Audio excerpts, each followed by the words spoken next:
भले ही छठ पर्व भारत के कुछ ही हिस्सों में मनाया जाता है, लेकिन इस पावन पर्व की परंपरा का उल्लेख ऋग्वेद में भी मिलता है। इसके अलावा विष्णु पुराण, भगवत पुराण, ब्रह्म पुराण में भी छठ पर्व का उल्लेख मिलता है। छठ पर्व में सूर्य देवता की उपासना की जाती है और पौराणिक कथाओं में कई ऐसे किस्से हैं जिसमें सूर्य की महिमा और छठ पर्व को करने के विधान बताए गए हैं। तो चलिए जानते हैं वो किस्से। छठ पर्व को छठ माता के नाम से संबोधित किया जाता है, जो कि देवी षष्ठी का प्रतीक है। छठ पर्व में सूर्य देवता के उगते और डूबते स्वरूप की पूजा की जाती है, जो त्वचा के रोगों को ठीक करने के लिए जाने जाते हैं। एक कथा के अनुसार माता सीता ने मुंगेर में छठ पर्व मनाया था, जिससे इस पर्व की शुरुआत हुई। पांडवों के जुए में हारने के बाद द्रौपदी ने छठ व्रत रखा, जिससे उनकी मनोकामनाएं पूरी हुईं। राजा प्रियव्रत को संतान की प्राप्ति के लिए महर्षि कश्यप ने पुत्रेष्टि यज्ञ कराकर देवी षष्ठी की पूजा करने का सुझाव दिया।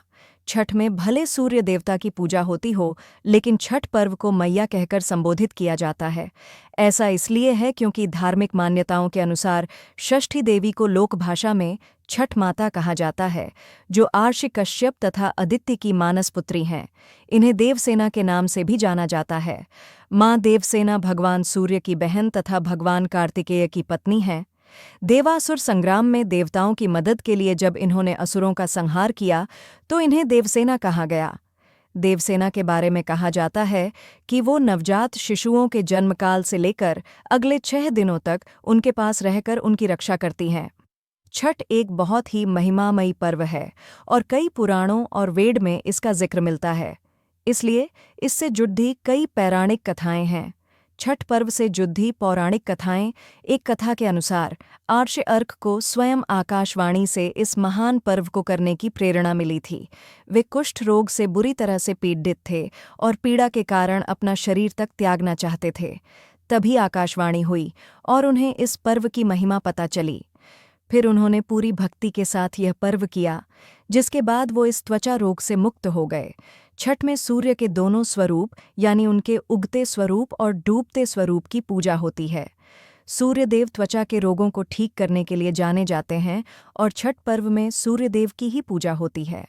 एक अन्य कथा के अनुसार माता सीता ने मुंगेर में छठ पर्व मनाया था। इसके बाद ही छठ महापर्व की शुरुआत हुई।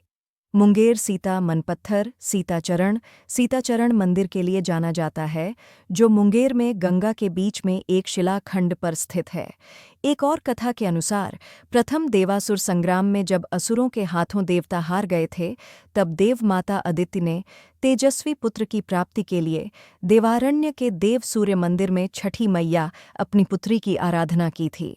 तब प्रसन्न होकर छठी मैया ने उन्हें सर्वगुण संपन्न तेजस्वी पुत्र होने का वरदान दिया था। इसके बाद आदित्य के पुत्र हुए त्रिदेव रूप आदित्य भगवान, जिन्होंने असुरों पर देवताओं को विजय दिलाई।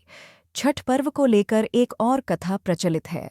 उस कथा के अनुसार जब पांडव अपना सारा राजपाट जुए में हार गए, तब श्री कृष्ण द्वारा बताए जाने पर द्रौपदी ने छठ व्रत रखा। तब उनकी मनोकामनाएं पूरी हुईं तथा पांडवों को उनका राजपाट वापस मिला। मान्यताओं के अनुसार सूर्यदेव और छठी मियाँ का संबंध भाई बहन का है। लोकमात्र का षष्ठी की पहली पूजा सूर्य ने ही की थी। एक पौराणिक कथा के अनुसार राजा प्रियव्रत को कोई संतान नहीं थी।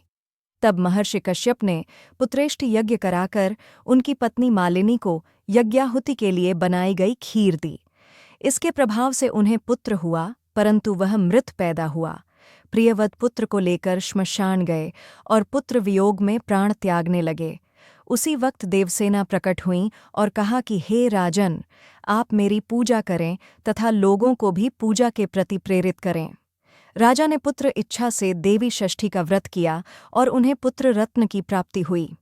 तब से पुत्र जैसी कामनाओं के लिए भी छठ पूजा किया जाने लगा।